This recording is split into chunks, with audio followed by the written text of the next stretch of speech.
Hi, everyone. Ed Bixby here from the Global Green Burial Alliance, and this is Spotlight Now. Today, I'm here with Laura Faessel and Deanna Mance of Penn Forest Natural Burial Park. Laura, manager of Penn Forest, earned a BS in Environmental Studies from Slippery Rock University, where research on cross-cultural burial practices inspired her passion for green burials. She joined Penn Forest in 2017 as an assistant co-founder Pete McQuillin and became manager in 2021. Overseeing Pennsylvania's first exclusively green cemetery, Laura is a frequent speaker on green burial sustainability. She has appeared in media and podcasts and advocates for environmentally conscious end-of-life planning. Outside of work, she enjoys family time, outdoor activities, board games, and cooking. With Laura is Deanna. Deanna began her career as an abstract artist exploring themes of death, rebirth, spirituality, and personal history. She later held an arts education and administrative roles at several cultural institutions before transitioning into end-of-life care in 2012. A certified death doula and co-founder of Pittsburgh Community Death Care, she's dedicated to fostering open conversations about death and celebrating life through compassion and care. As assistant manager at Penn Forest Natural Burial Park, she combines her passions for environmental stewardship, community education, and meaningful end-of-life practices. So welcome, Laura and Deanna. Thank you for having us. Thank you so much. Absolutely. It's our pleasure. I'm glad to have you. You know, as the viewers know, you never know where you're going to find me. So I do apologize, folks. You know, I'm trying to stay in the shade and avoid the glare of the sun. But it's a beautiful day out here. I hope it's beautiful where you're at. It's very beautiful here today. Yeah, we're having some wonderful weather here in the Northeast. So why don't we start by learning a little bit more about how Penn Forest Cemetery came to be? So Penn Forest was created because the co-founders, Nancy Chubb and Pete McQuillin, wife and husband, decided they wanted green burial for themselves one day. And they were talking about it in 2008. And back then, there weren't any options in the Pittsburgh area. The closest option available was in Ithaca, New York. And so they decided to start their own cemetery so they could have green burial and offer it to the community. Yeah, you know, and I've known Pete for a very long time. I'm, you know, sad of his passing. But you know, he had a vision, he had a dream. I spoke to him extensively about it, and I must tell the audience that, you know, not only did it come true for Pete, but you know, wow, what a place that he created for, you know, the Pittsburgh community and the movement itself. And you know, could you paint a picture of the property for us? Like, so if a family were to visit, what would they see or expect to see? I would say, actually, my very first experience into Penn Forest was for actually a wedding. Nancy Chubb's daughter, Pete McQuillin's stepdaughter, actually had her wedding on the property. And my first impression, I mean, it's remarkable. The entryway into the cemetery is this, you know, beautiful gravel path into the forest. Unlike any other kind of conventional cemetery entrance where you're kind of expecting to see like a gate with a big sign, you know, paved roads. This was my very first experience inside of a green cemetery. And so anyways, as you kind of bring yourself into the cemetery down into the forest, on either side of you, you're seeing wooded groves, some of which are, you know, burials. We have a beautiful meadow that has wildflowers and tall native grass. I would say most of the property, though, is wooded for the most part. You know, we have about 31 acres of land. 10 acres is set aside for wildlife preservation. And so we have an offering, you know, on our property where people can be in the embraces of the woods under the canopy of trees if they choose that as their burial spot. But then we can also provide a space which is much more open and accessible in the meadow, you know, under a big open sky.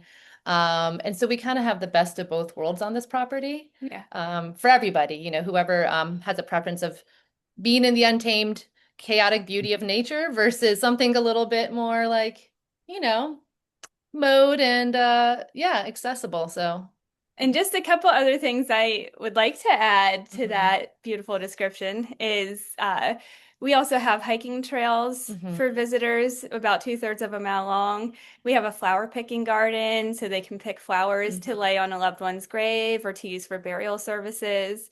We also have a little hobby farm with goats, sheep, ducks right now. We also have two brand new baby lambs. They were born last week. Yeah. So it's a pretty fun place. Pretty Well, exciting place to be. well, it sounds absolutely beautiful. And if, for any of the viewers who haven't been to, the greater Pittsburgh area, it's a beautiful part of the country. I mean, I Yeah. would encourage anyone to go and certainly visit because what you've created really is, that experience for the living, the final Yeah. stake in one's life and how they chose to live it for the people who are there for eternity. But when the families come, it's comfortable. I'm sure it feels right, and people love animals. I mean, you can't go wrong with animals. You can't go wrong with animals. Yeah.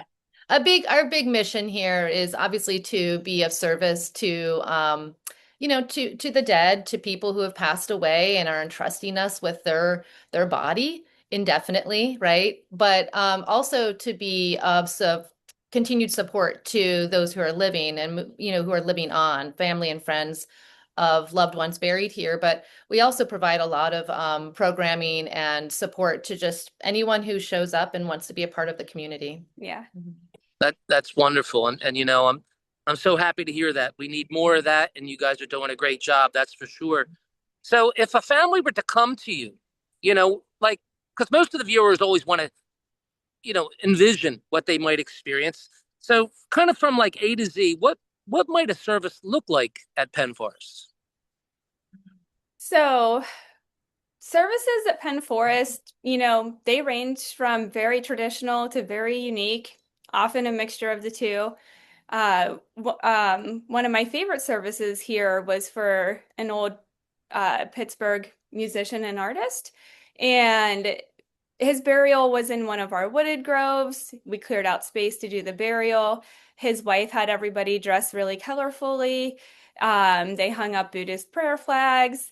She arranged for everybody to be able to drum during the lowering of his body, which his family and friends did, and then the backfilling of the grave. And it was just, I think, probably the most beautiful service I've seen here.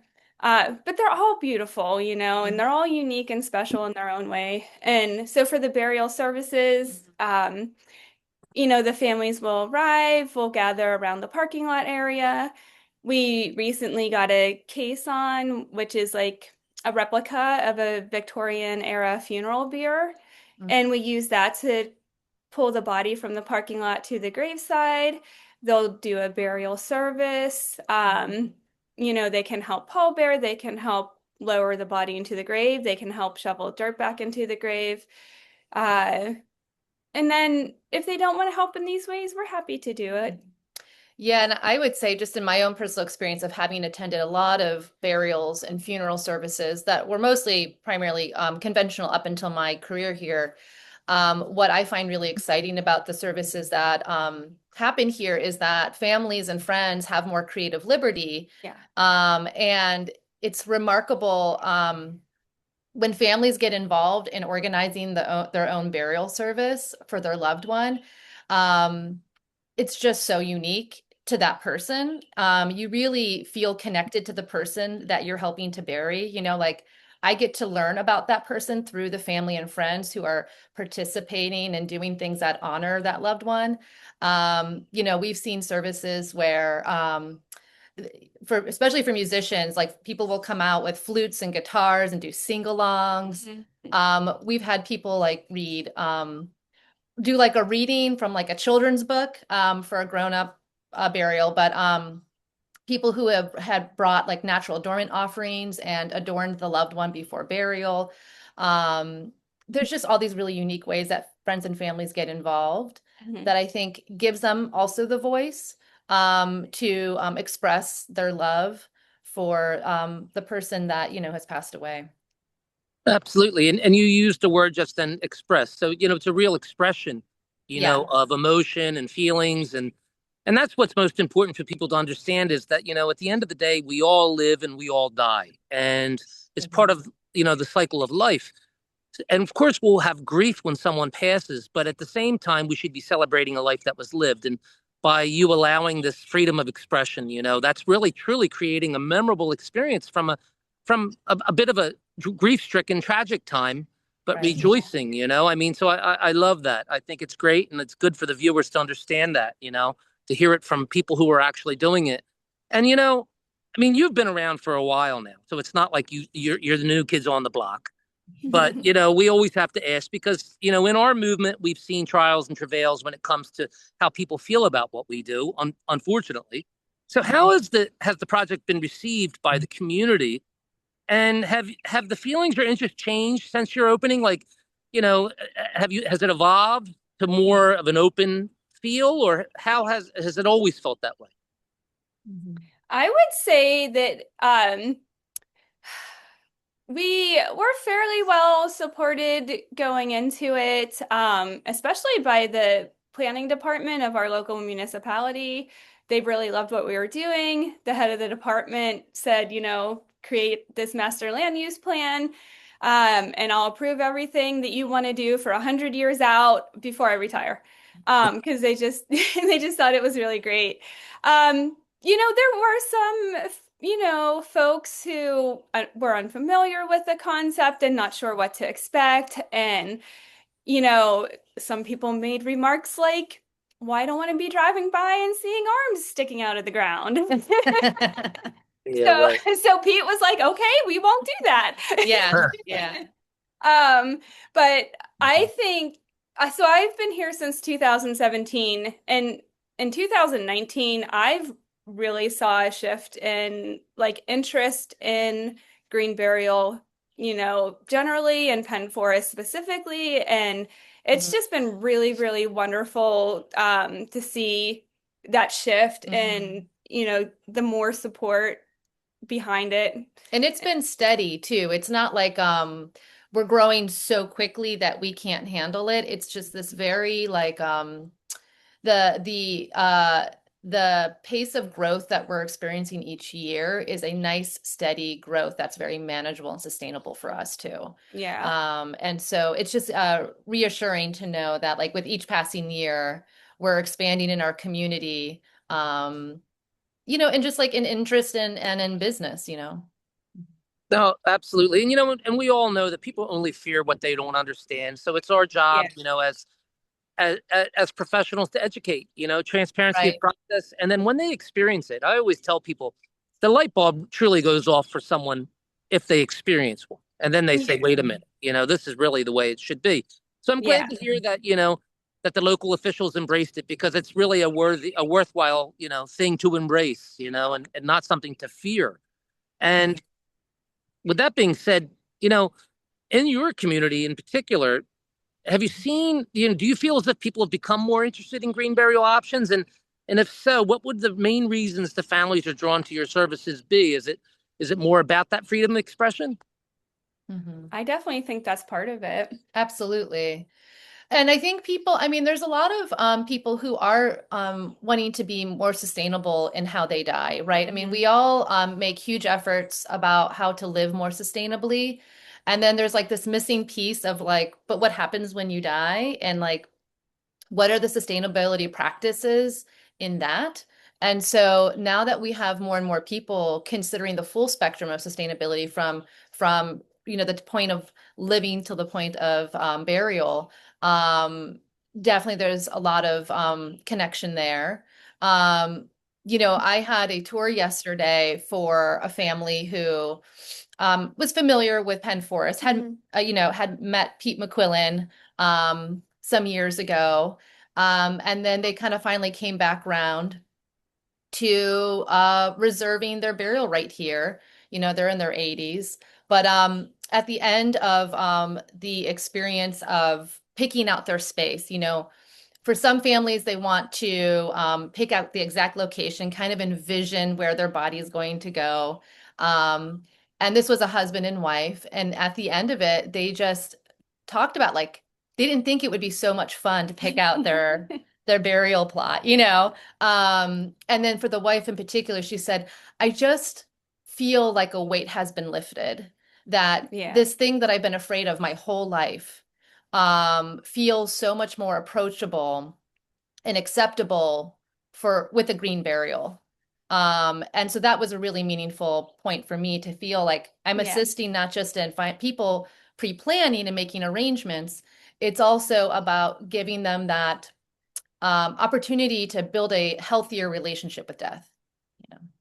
No, I couldn't agree more. I feel like that happens more often than not. People are hesitant, but once they start that conversation and then it empowers them, they're less fearful of death and dying itself. Yeah. So, I mean, that's really great to hear. And I've experienced the same myself, I must say.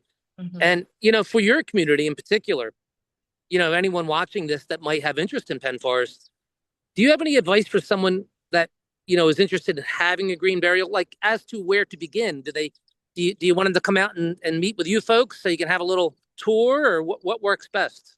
Yeah, we want them to come and see us. We'll take them on a tour. We'll happily talk for hours about green burial with them.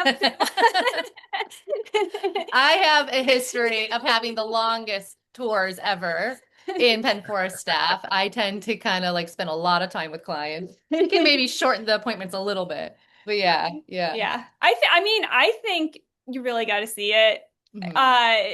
There's nothing like, coming to see that. You might have a vision in your head of like a conventional cemetery because that's what we're used to, but it's so different, you just really need to come out here. Apart from that, people can call us.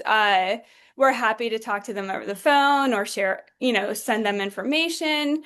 They can do some research online, but I really think coming out is the best way if they're able. No, I'm with you on that. So, folks, anyone that's interested in this, in the Pittsburgh area or Western Pennsylvania or anywhere for that matter, go visit. And if it's a for you, these lovely ladies will certainly help you make that decision and guide you through the process. And we talk to people on a daily basis, just like you do. And it's never about making a sale. It's about enlightening them and allowing them to understand what it is, and then they make up their mind, right? So it's a great way to start. You're not gonna. Sometimes the computer, Googling something is good, but it can be bad. There's nothing like, actually speaking to a real person and yeah. I mean, I feeling that often emotion. tell people, we do have conservation practices here. We're not a conservation cemetery, but we do have conservation practices where, a lot of our main goals and values is in being mindful and respectful of nature and finding ways to limit the negative impact on the planet. But we're also human-centered and human-focused here as well. And so with that being said, we, like you said, it's not, I mean, the plot sales help because it's what sustains us, right? And guarantees the longevity of the cemetery. But we're not pushy. No. We understand for some people, especially, it's a process. You need to take your time. Right. We've had people come back, like Deanna was saying earlier, years later for a plot purchase. And we want you to feel comfortable with your purchase here. We don't want you to have buyer's remorse, Yeah. And we understand it may not be for everybody, and that's okay. But right. We want the people who really want to be here. Exactly. And so we think about, we can't help but use the Fred Rogers theme of "Won't You Be My Neighbor?" We're building a neighborhood. We're building a neighborhood, an internal neighborhood, and we've got some really incredible neighbors here. So we do. Yeah. I love that. I love that analogy. And of course, Fred was from your area, so that's very fitting. I always liken it to, my families, because once you experience this, they are your family. Right. You have shared an experience so deep that is profound. So I love that. So folks, definitely take them up and at least make a phone call. That would be a good start. And this is probably a tough one for both of you, but it's always fun to ask because they're all memorable. But what are some of the most meaningful moments you've experienced since working at Penn Forest? And is there a particular service that might have been especially special for you? So I started working here in the summer of 2024, and my very first burial that I attended as a Penn Forest staff member was for my friend Aaron's father. And here's the thing, I hadn't seen Erin in years. She lived in Detroit at the time. And I don't think I was given Erin's father's name for the burial. I was just there to shadow and observe and get a sense for what burials look like at Penn Forest. And so I was meeting the family in the parking lot with Laura, and my friend Erin walks out of the car, and I'm like kind of stunned. And here I'm realizing it's for her father. And, we had this embrace. It was very touching. And so that being the very first burial I ever experienced here was like, wow, meaningful. And that it served a purpose for someone I really cared about. And I would say unfortunate, but fortunate for me to have a great purpose. I've also continued to bury a couple more friends who were very ill. And one in particular, Hannah, who I was actually her death doula for a short amount of time. She was a neighbor of mine for 15 years, and she was diagnosed with a very rare aggressive form of ALS at the age of 47, and she was dead within 2 years. She died at 49. And she was an artist, and she was a creative, and she was a poet, and she was a children's illustrator for books. And anyways, what struck me the most about her service is that with my assistance, with my Penn Forest hat on, not just as her death doula, we were able to plan everything out for her. She got to participate in a living funeral where she had everyone come and celebrate her life as if she was dead already. And we threw a huge party. 100 people showed up. And that was really remarkable. And it was a variety show where friends came together and did performances for her and did puppet shows and music. Paintings were displayed in honor of her. And then she really wanted to do a home viewing. And we were able to find a local funeral home provider, once again, with the resources of Penn Forest, to connect her with someone who would be able to accommodate a home funeral for her. And then, of course, she picked out her spot here at Penn Forest. And so not only was the home viewing for me this incredible experience, I'd never been to a funeral viewing without the embalming and the makeup and the hairdo and a, luxury casket at a funeral home. It was beautiful, and it was natural. And for her service here, once again, just everything was thought of down to, I mean, this is who she was as a person, but everything was like crossing the T's, dotting the I's. She was in a handmade silk shroud that was made by one of her friends who was a textile artist. They put her on a handmade, I guess it was like a transfer tray that was in the shape of a wooden transfer tray in the shape of a whale. So she was riding on a whale to her gravesite. And they sang songs. People recited poetry to her. This was the one where they pulled out a children's book. It was one of her favorite children's book when she was young that they read from. It was such an amazing experience. And to know that we were able to assist her in getting her end of life wishes fulfilled, Yeah. That's lovely. Yeah. And I would say another memorable one for me, obviously, was whenever Pete died. That was a little over 4 years ago. He died in January of 2022, and his body actually never left the property. He died while walking the dogs out in the burial areas. We brought him back to this building behind us.